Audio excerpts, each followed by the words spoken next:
Welcome back to Flawless Purpose.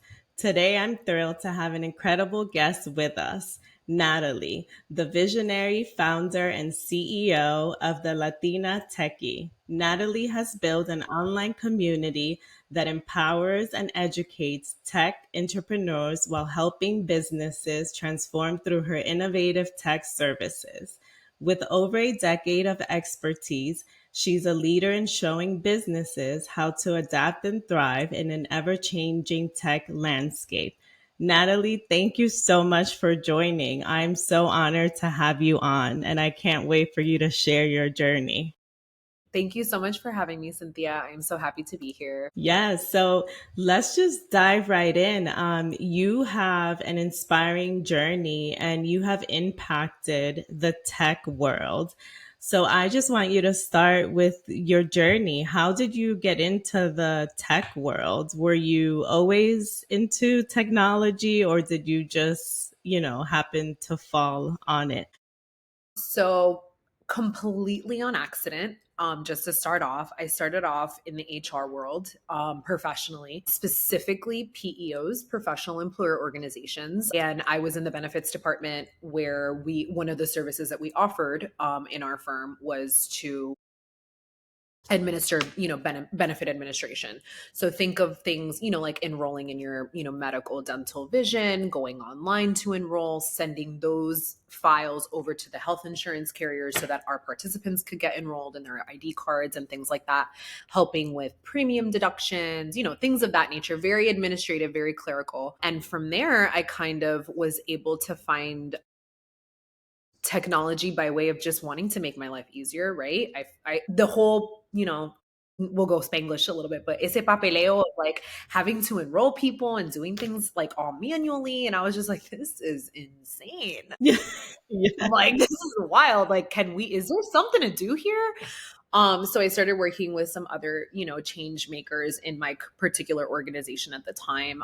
And my first technology role was I was a business analyst for the benefits department. I would send over all the eligibility files to the health insurance carriers. They have like a specific file format. So I really had to learn that. And that was really my first foray in the tech world in that particular niche industry. And then from there I started taking over things like benefit enrollment portals, so actually configuring technology that we would buy, that the company would buy kind of like off the shelf, if you will, and turning around and selling it to our clients.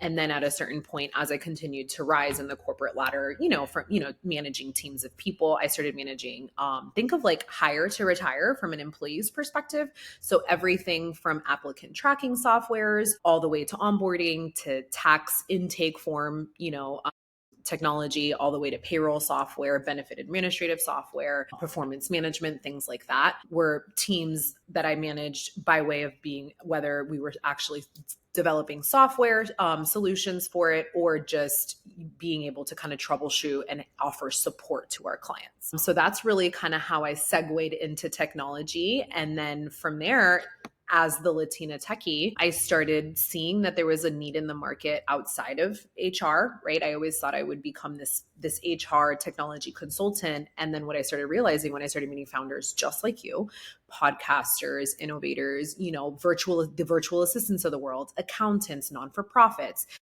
people that have really kind of changed their particular space, that then they had technology needs. So I started taking on projects because, right, I could develop HR software. Why can't I develop, a fashion application or something like that, or something for a non-for-profit or things of that nature?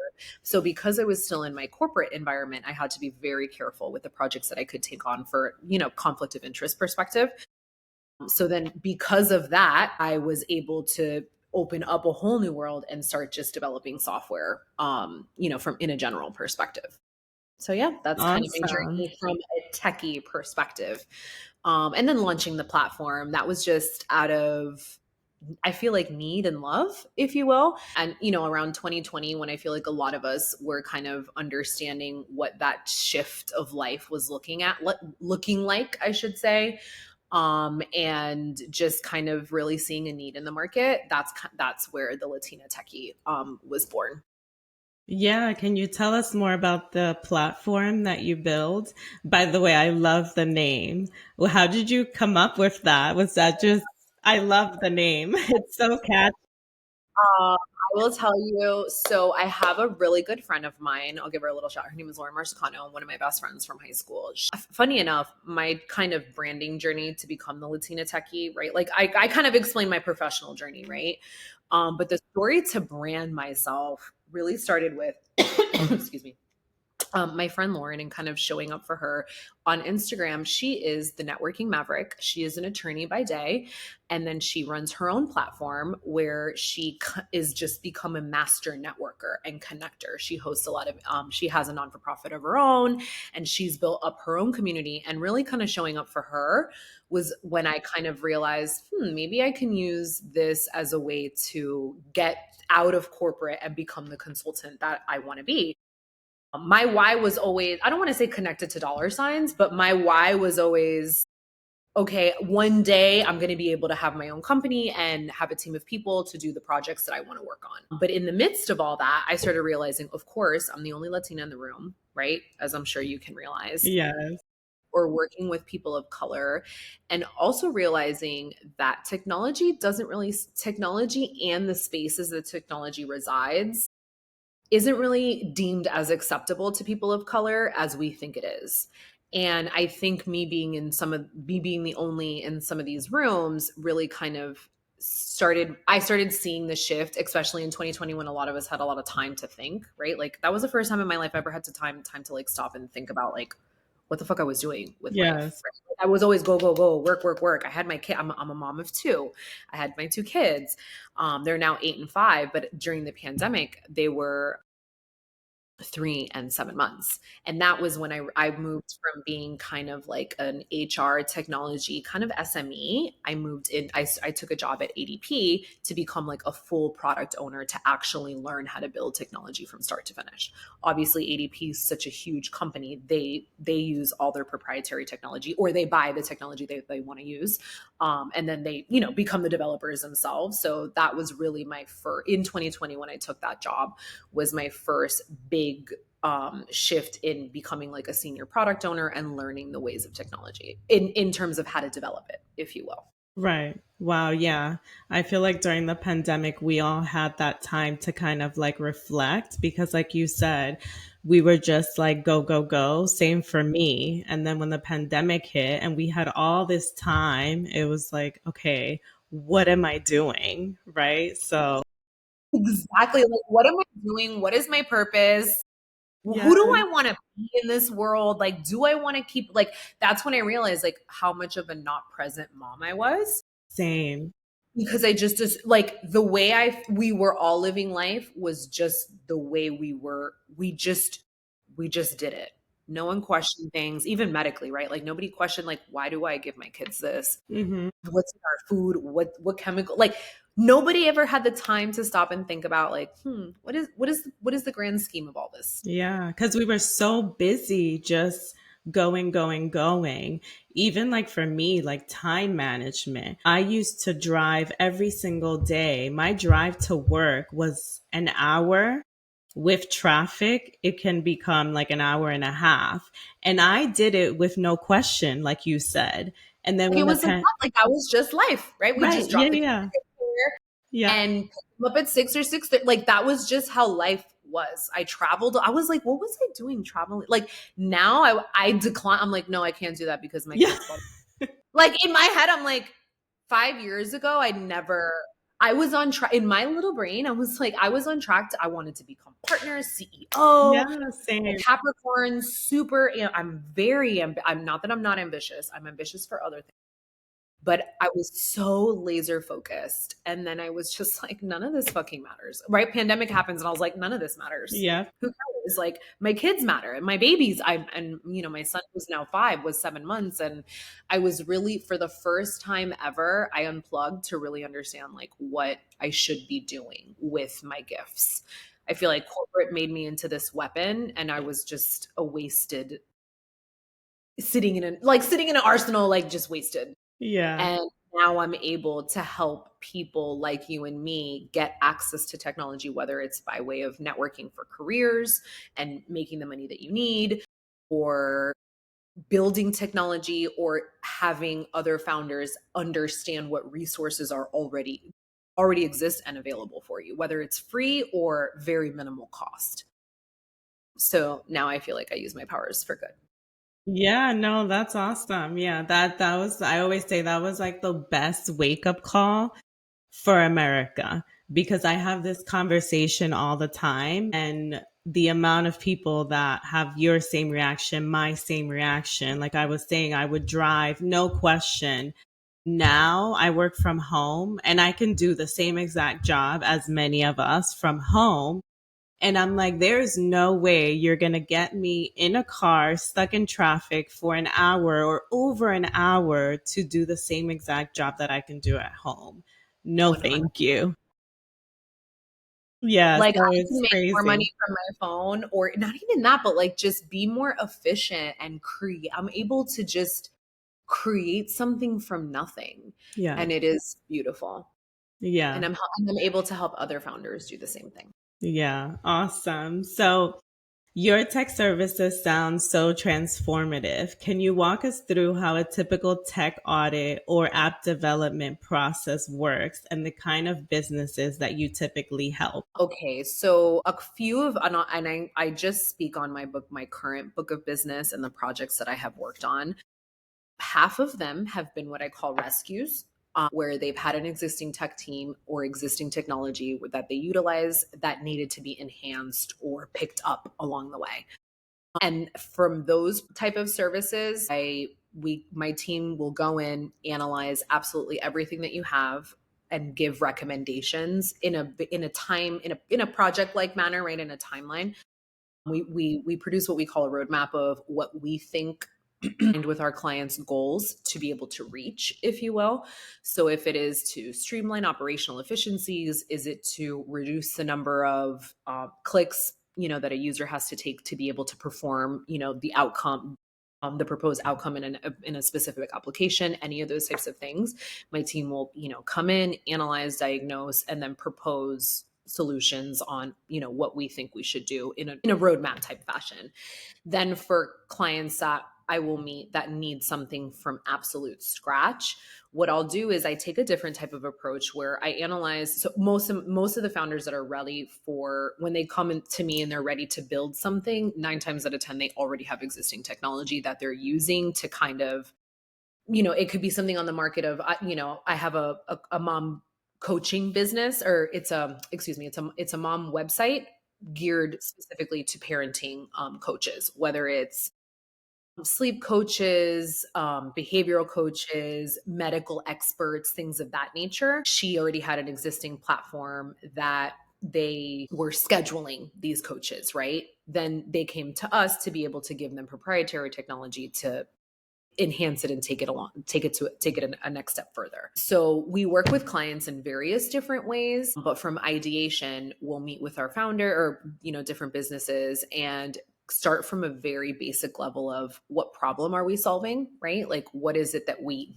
intend to do with a specific application, go through a strategic process of coming up with those business requirements in a very project like fashion, delivering that roadmap according to what phases make sense when we're building something, and then all the way to go to market strategies of like, okay, now we're ready to launch this particular application, whether it's going to be a mobile application or an actual website, so that we can actually gain users either for testing or to be able to, be able to build that user base so that, they're able to have their users do what their applications are intended to do. So we have a few different ways that we work with clients. And then for the client that isn't ready to build software, because I will meet with a lot of businesses as well, where it's just really kind of a matter of assessing what they have and then going and finding what they need, right? Sometimes we don't really need to build something from scratch for someone that just needs help streamlining what they already have. So we'll work with founders at various different levels as well. And that's crazy to think, right? When you have a business, sometimes you don't think about the technology side of it. So it's always crazy to think, there's like a whole new world out there when it comes to like the technology side of it. I know it's a little crazy too, and that's I go back to the accessibility point because I feel like so many people, a lot of people will come to me, and I'm not a techie, and I'm like, Yes.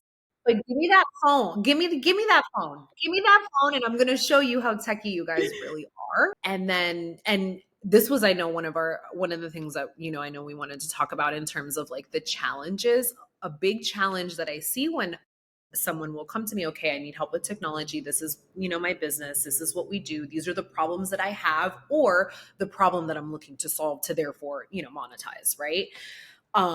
And sometimes the challenge will be to opening their mind of like, okay, well, now we have to sit and think. We want the system to do this. Okay, well, our buttons, where will our buttons live in the real estate of this page? And from a user journey perspective, we start very basic, like your login screen, right? Like when someone downloads your app, when they click on it, what's the first thing it does? Right? Right. What is the messaging there? What coloring do we want to use? But how many clicks, how busy do we want it to be? How less busy do we want it to be? Okay, well, after they create a profile, now what do we have it do? So the challenge will be where I have to flip the switch of like, okay, now we're building technology where it becomes a company. Yeah. And or in addition to the company that they already have. Right. Yeah. I know it's all these little details. So it's like crazy. Like you said, as soon as you open an app, what does it ask for? Your login information. It's all these things that, we not being on that tech side, we don't think about. So yeah, that was one of my questions. One is one of the biggest challenges you've seen in your business, and how do you help them overcome these hurdles? So that was perfect example. And then, as a Latina in tech, what advice do you have for other women, especially Latinas, who want to break into the tech industry or start their own business? So I'll take that in two parts. So to break into the tech industry, I think I use a lot of my own life experience, right? Where I landed there on accident, right? Like I was in the benefits department in an HR world where people would think like it's not an HR company in those days, right? Now HR is so prevalent where technology has to be at the forefront, right? Because at the end of the day, the problem that we solve in HR is making sure that our businesses don't have that HR burden. So, in order for that to happen, technology has to be at the forefront nowadays, right? Back in the day, we were handling just very basic payroll, benefit administrative services. So, we too have had to innovate with the times. So, going back to that, because I came from such a niche environment, I always challenge the people that I interact with that come to me and say, oh, I don't know how to break into tech. And I'm like, but how do you do your job? Right. So someone who works in a huge organization, let's say a construction firm, right? You use technology in a huge construction firm to plan your projects, to map out your inventory. So dependent upon the industry that you're in or you want to break in, I'll always challenge, especially my young one or my college like mentees or, some people that follow me and that have asked questions. I'll always challenge them like, what do you like? Like, do you like the construction world? Do you like the skater world? Do you like the gamer world? Do you love makeup? Like, right? Like Sephora has their own app Right. that's proprietary to them that they manage. They have a whole tech team there. So I challenge people to be really creative because yeah, you want to break into tech, but what do you want to build technology for? Because this could be boring. Like going to the whole process of developing technology, I don't want to say is boring, but it's very methodical and it has its process and steps so that we can be as efficient as possible. There's things like scrum ceremonies and there's meetings every day that we have to hit. There's ways in which we have to write up those business requirements. So it's a very technical job, so you might as well work in an industry that you like, because then Right. if not, it's going to become like, oh my god, I have to do these business requirements, or oh, I have to talk to the developer, or, oh, I have to talk strategy with the benefits department, and now you're building technology about stuff that you don't even like. Right. Yeah. So I always kind of challenge of like, well, what kind of industry do you like to be in? And I promise you, you can find technology in especially now in 2024. Like that's the only way these companies are able to survive. Yeah. Technology is all around us. And I love that you find the problem and then find the solution. And I feel like that's how you fell into this technology world because, you know, you were working in HR and all these paperwork that you were doing. And you're like, there has to be a better way of doing this. So I love that you find the problem, but then you find the solution right away. So I love that for you. Yeah, I managed my latest corporate role was managing literally a team of solutions architects. And we would work, half of the team would manage a specific product that they owned it at like a product owner would, and others would work on a client by client basis to develop HR technology solutions for them, whether it's by way of giving them a brand new system, reporting capabilities, things that integrating systems for them. Let's say they needed a QuickBooks integration, things like that. So that, yeah, to me, it's like if we're not solving a problem, and that's how everyone's in business, right? Like you're solving a problem. Even a podcast, right? Like even having the act of having a podcast is understanding that there's a need for someone to hear these stories. Yes. And now that you are an entrepreneur yourself, what are some of the advantage and disadvantage of like, you know, your old job when you were in HR and not working and now working, you know, for yourself? Advantages, I would say I work from home. So I do miss having those like the like daily day-to-day interactions. Yeah. Be not that I don't have them with my clients or the teams of people that I do work with, my software developers and stuff like that, but like it is a very it's controlled. We control it, right? Like we, even this podcast, like we scheduled it. So I do miss that flow of people. And then I guess it would be like kind of consistency. But what I don't miss is like having to execute someone else's strategy. I don't miss any of that. Like I don't it seems easy. Like I said, like it seems easy, but then it's soul sucking in the end, right? Because then Right. you're like, oh, I have to do this or oh, I have to do that. Like that stuff I don't miss. What else? And then of course challenge business developing, right? Like we're always constant, like it's I don't want to say not consistent, but like you have to make sure that you work for yourself. So you have to make sure that your book of business is full and you're making sure that you know what your goals are and you're hitting them.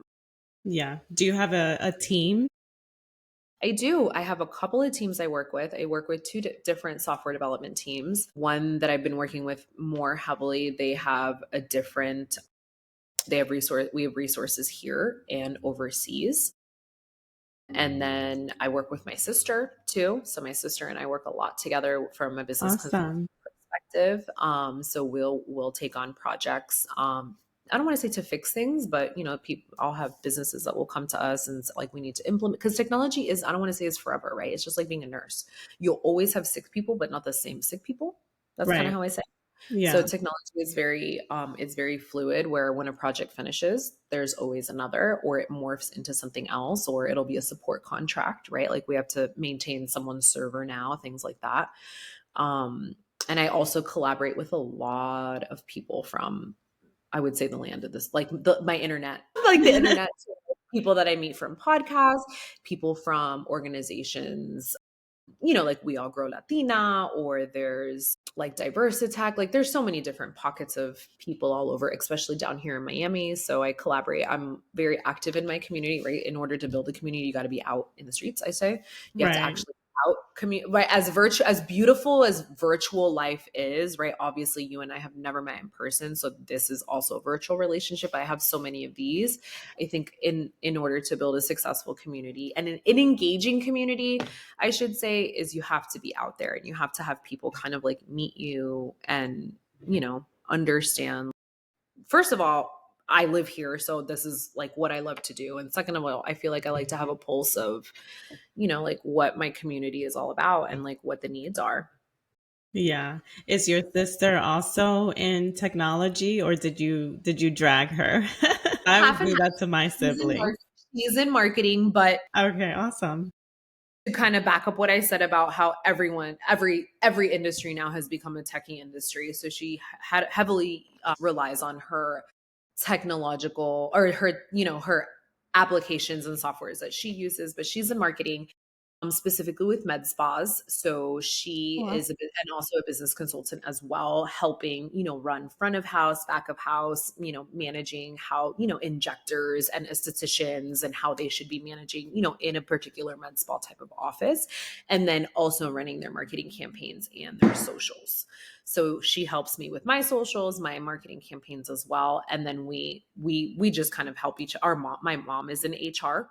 I'm in HR technology. My mom is true HR, like think HR generalist, employee investigations, handbooks. She's a director now. So we lean on my mom too for her HR expertise from an employee relations perspective. And then we keep a lot in the family, if you will. yeah, I was gonna say that's awesome. Yeah, so you guys can kind of go to each other for advice. Oh, Hmm. that's awesome. Sometimes Yeah. it's nice to be like, there's two of us. So Yeah, that's awesome. So does your dinner dates consist of you guys talking about work? Because that happens to me and my husband. We're both tax accountants. And sometimes we're like, all right, that's enough about work. Like no more about work. funny enough, I am in business with my husband at the moment. I was laid off in May, and my husband had an opportunity to purchase a business. So I helped him acquire that. And that has been very interesting having him as a business partner because I've just been running it like a project, This is just, I'm project managing this, like running paperwork back and forth. This is essentially what it is. It's like, Right. think about buying a house, but on steroids. That's like really kind of how I've never done it. So that was how, from a financial and legal perspective, I had to work with CPAs, tax accountants, attorneys, things like that. So working with him now has been very interesting. But I kind of take it as like, I have worked with the most craziest people in my corporate life. This is nothing. Yeah, you can deal with him. Funny thing, I'm like, okay, well, I'm going to go get my nails done now. I met my husband working together. So we started off at the same accounting firm and we were in the same exact group. And then we worked together for 3 years and then I left the company. So we always joke around like, oh, I left because I just like couldn't handle him anymore. Like I couldn't handle working with him. Were you guys together though when you left the company? Yes, yeah. We were friends and then we started dating. So I left the company, we were already dating. Yeah. I love that. I have so many friends, and then my work friends too that they met at work, and it's cute. I've always worked at like companies that were friendly with that. All three of the companies that I worked for were always like okay, but they couldn't be. They had rules. Couldn't be in the same department, stuff like that. Right. Yeah, yeah. And then now we both work from home, we share an office. So, and we do the same exact line of work. So I'm like, we just can't get away from each other. That's the best way though. I feel like I kind of people ask me too, like, do you like working with James? I'm like, honestly, he's obviously I married him. Like, he's like my favorite person. We're best friends. Right. Like, even if we fight, you know how it is. Like, Yeah. I'm like, you're stupid, and then that's Right. it. Yeah. And like you said earlier, like, okay, I'm gonna go get my nails done. I just like get up and walk away. Like if Yeah, we're like that's. disagreeing in something, I'm just like, all right, I'm gonna go take a break. We'll resume later because we're not agreeing right now. Or my new one, my latest. He's gonna hate me for saying my latest. I'm like, you're committed to misunderstanding me right now, so we're gonna do this later. And then Oh, he's that's a good one. right. That's a good one. Shh, don't tell him. We'll edit that part out. Yeah. No, leave it for the girlies. Leave it for the girlies. They need to know. That's awesome. And do you do any workshops, anything that, you want to shout out? I haven't done any workshops lately. In 2025, I have been very busy, book of business and all. I have a few softwares that are getting ready to launch and go to market. So I have been very heads down, and I've also been helping my husband with his business. But come 2025, my goal for Q1 is to host another technology an app workshop. I host them typically here in Fort Lauderdale. I'll do kind of like a mastermind, if you will. So I'll kind of just hit up my people for my newsletter. So sign up for my newsletters, guys. You can go to my website at thelatinatechie.com, and I will invite businesses and additional founders that are actually ready to sit and strategize their applications, specifically mobile applications, because when they leave the workshop, they have a business requirement documentation. So that whole session, kind of it's very discounted for them to kind of walk away with what they're kind of visualizing and strategizing what their application is going to look like, and it even has like very basic wireframing components as well, so that they can then go take those business requirements and give it to a software development company, obviously presumably our team, right? And then we can go and build it.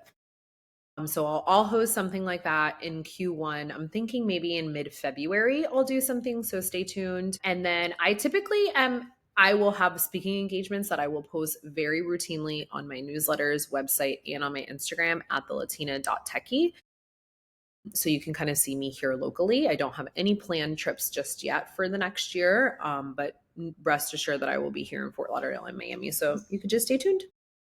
Awesome. And then I'll add everything to the show notes so people can find you and follow you and subscribe to your newsletter. And then, of course, I always like to end it with any words of wisdom that you would, love to end the podcast. Ooh, one thing that just popped in my head, because of what we started talking about the name of the podcast, Mhm. words of wisdom. And I think you and I both, like, because we both kind of related, like, just start, even if you don't have a name, even if the idea isn't fully baked, even if the pictures don't look good, just start. Yes, that's so good. That was like my phrase last year. Just start, because, you come up with all these excuses, right? Like, oh, I don't have the right mic or the right setup. And then I was just like, I'm just going to start. So I love that you ended this podcast like this. Thank you so much for joining me. It was like such a pleasure and such a beautiful conversation. Thank you. Thank you so much, Cynthia. I was so happy to be here. Thank you. Until next time, thank you to my listeners. And like I always like to say, keep shining with purpose. Bye. I'm just gonna